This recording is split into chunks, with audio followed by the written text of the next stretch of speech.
कि ये बताएं कि किस तरह से हम अपनी सोच को पाक करें।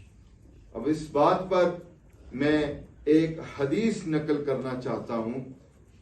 तो ये वो हदीस है कि अगर इंसान समझ जाए तो हम अपनी सोच को भी पाक कर सकते हैं, अपने किरदार और अखलाक को भी पाक कर सकते हैं, और हम अपने माहौल को भी पाक कर सकते हैं। क्योंकि बाज चीजें दीन इस्लाम में ऐसी हैं कि इनका आपस में एक लिंक होता है। जिस तरह से रसूल ने फरमाया कि इंसान अपने जिस्म को पाक रखे, अपने लिबास को पाक रखे और अपनी सोच को पाक रखे। यानी सोच तक पहुंचने से पहले इंसान का जिस्म पाक होना चाहिए, इंसान का लिबास पाक होना चाहिए।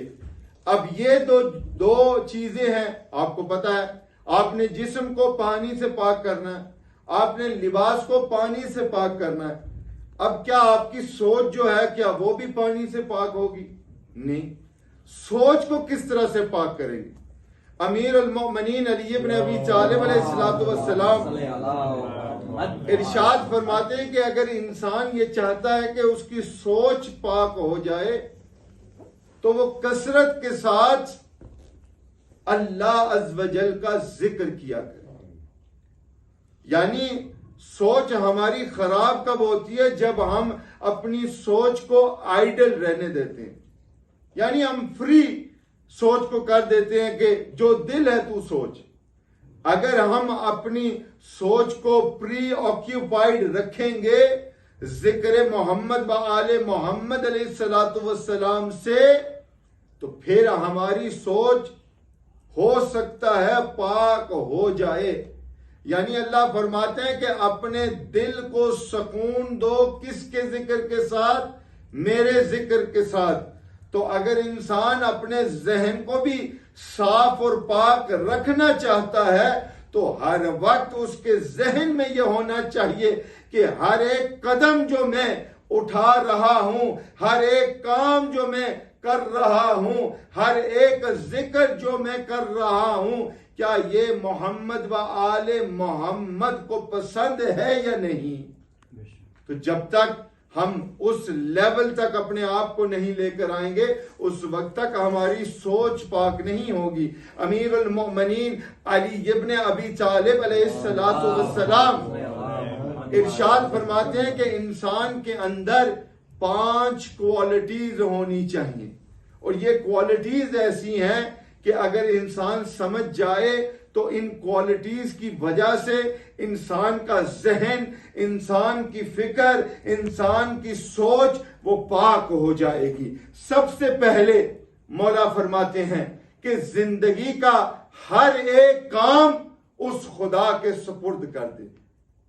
यानी जिंदगी के हर एक लम्हे में, हर एक एजेंडा जो आपका होता है जिंदगी का, वो खुदा के सुपुर्द कर दे।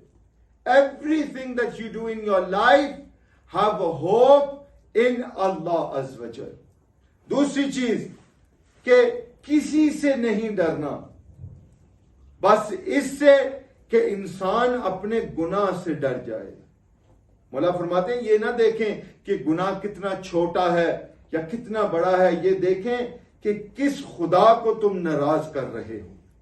तीसरी चीज जो ये है कि इंसान कभी भी ये ना सोचे कि जो चीज मुझे नहीं आती उससे मैं शर्मिंदगी महसूस करूं। मौला फरमाते हैं कि ये एक क्वालिटी ऐसी है कि अगर आपको एक चीज की इल्म नहीं है, पता नहीं है, पूछे।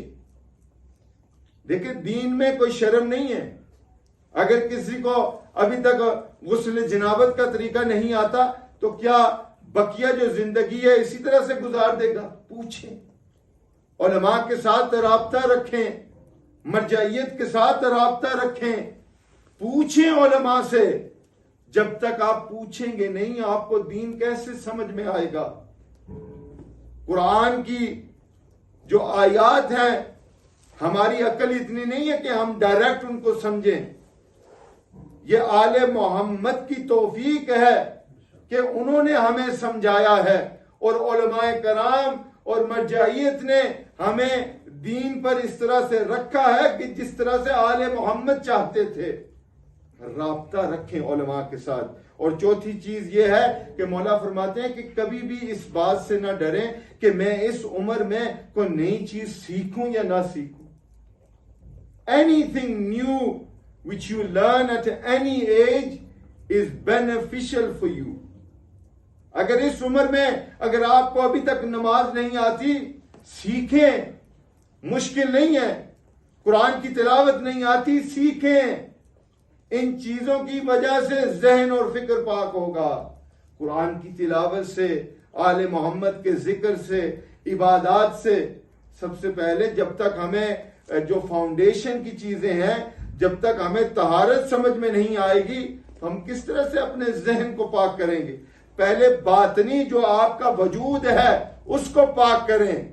जब वो पाक हो जाएगा फिर आपकी रूह भी पाक हो जाएगी। आपका जो फिक्र है, आपकी सोच जो है, आपके ख्यालात हैं, वो भी पाक हो जाएंगे। और आखिरी चीज ये है कि मौला फरमाते हैं कि हर हालत में जो बेहतरीन क्वालिटी है वो ये है कि आप सब्र करें।